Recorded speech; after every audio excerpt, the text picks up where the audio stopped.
Ça y est, on connaît enfin l'autonomie du Kia e-Soul, donc le Kia Soul 2, avec batterie 64 kWh et 39 kWh. Donc autonomie WLTP révélée cette fois. On avait eu l'autonomie EPA, j'avais fait une précédente vidéo là. Je vous rappelle, c'était 391 km pour le Kia Soul EV2 avec 391 km pour 64 kWh de batterie.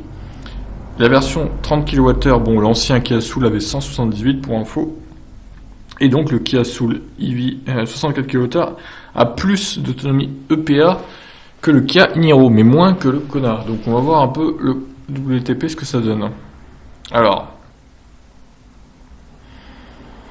donc un même moteur et même batterie que les Kia Niro et le Hyundai Kona.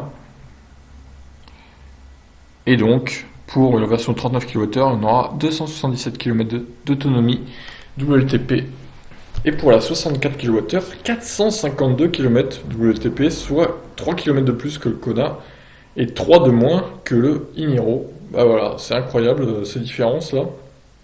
Différence beaucoup moins marquée que pour l'autonomie EPA du coup, surtout face au Kona. C'est quand même étonnant ces chiffres qui diffèrent un peu selon la norme de test. Voilà, peut-être que le Kia e-Soul est plus à l'aise en ville que sur autoroute à mon avis, parce que vu l'aéro, bon, on peut se demander quelle serait sa conso sur autoroute. À mon avis, elle doit être assez énorme. En tout cas, il est bien beau à l'intérieur. C'est assez soigné, il faut l'avouer. Après, j'ai toujours un peu de mal avec le look extérieur, même si j'avoue qu'ils ont fait quelques efforts quand même, notamment au niveau des feux arrière. Et sur le côté, on voit que c'est plus travaillé que le premier qui faisait vraiment brique, quoi. Donc à voir, on ne connaît toujours pas les prix par contre.